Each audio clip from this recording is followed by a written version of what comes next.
السلام علیکم دوستوں، امید کرتا ہوں کہ آپ لوگ خیر خیریت سے ہوں گے۔ جاپان کے شہر یاماناشی کے قریب واقع اوکیگارا جنگل، جو خودکشیوں کی وجہ سے جانا جاتا ہے، یہ ایک ایسی جگہ ہے یہاں پر خوف اور دہشت ہر وقت چھائی رہتی ہے۔ یہاں آ کر ہر سال بے شمار لوگ اپنی جان لیتے ہیں اور یہاں سے بہت کم لوگ ہی واپس جا پاتے ہیں۔ اکثر لوگ کہتے ہیں کہ یہ جنگل بھٹکتی روحوں کا ٹھکانہ ہے۔ یہاں پر خودکشی کرنے والے لوگ قید ہو جاتے ہیں۔ لوگ یہاں آ کر اپنی زندگی ختم کر دیتے ہیں۔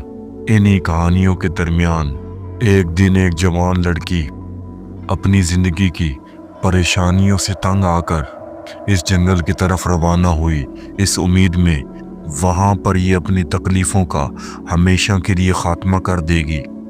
میاں کی زندگی کئی سالوں سے مشکلات میں گھری ہوئی تھی۔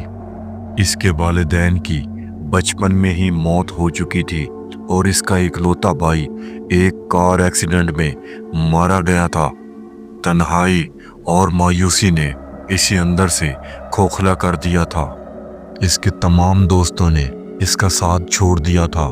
نوکری کے مسائل نے بھی اسے مزید پریشان کر رکھا تھا اور آخر کار وہ یہ فیصلہ کرنے پر مجبور ہو گئی کہ وہ اب مزید یہ سب کچھ برداشت نہیں کر سکتی تھی۔ اس نے انٹرنیٹ پر اوکیگارا کے بارے میں پڑھا اور اسے یہ جنگل اپنی آخری منزل کے طور پر درست معلوم ہوا۔ وہ ایک دھندلی شام کو جنگل پہنچی۔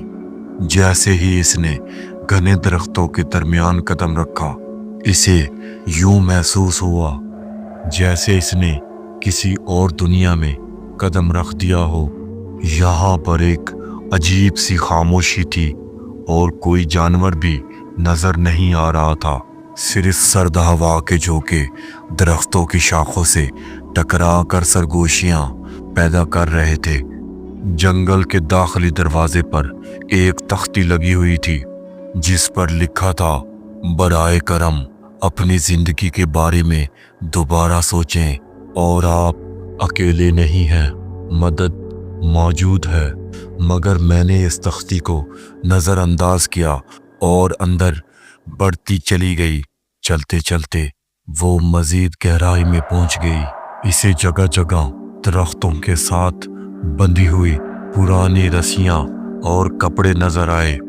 کچھ جگہ پر تو انسانی ہڈیاں اور پرانے کپڑے بھی بکھرے ہوئے تھے۔ یہ وہ انسان تھے، یہ وہ نشانات تھے جو ان لوگوں نے چھوڑے تھے، جو یہاں آ کر کبھی واپس نہیں جا سکے۔ جیسے جیسے وہ آگے بڑھتی گئی، اس کے اندر ایک عجیب سا خوف پیدا ہونے لگا۔ اچانک اسے لگا جیسے کوئی اس کے پیچھے چل رہا ہو۔ وہ تیزی سے پیچھے مڑی مگر وہاں کوئی نہیں تھا۔ میاں نے ایک بڑے درخت کے نیچے بیٹھنے کا فیصلہ کیا۔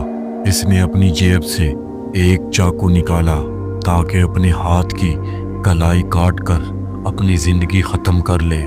جیسے ہی اس نے اپنے ہاتھ پر پہلا زخم لگایا، اچانک ہوا میں کسی کے ہنسنے کی آواز گونجی۔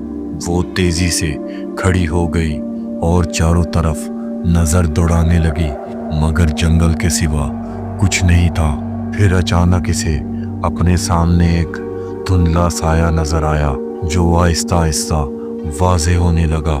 یہ ایک عجیب سی عورت تھی جس کی آنکھیں سیاہ تھی، بال الجھے ہوئے تھے اور وہ سفید لباس میں لپٹی ہوئی تھی۔ اس کے ہونٹوں سے خون بہہ رہا تھا جیسے وہ پہلے ہی مر چکی ہو، مگر ابھی بھی وہ زندہ نظر آ رہی تھی۔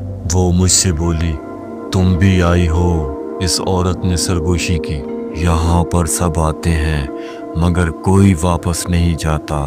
میاں کا دل زور زور سے دھڑکنے لگا۔ اس نے بھاگنے کی کوشش کی مگر جیسے ہی اس نے قدم بڑھانے کی کوشش کی، اس کے پاؤں زمین میں دھسنے لگے۔ میاں زور سے چیخی مگر اس کی آواز جنگل کے سائے میں دب کر رہ گئی۔ پھر اچانک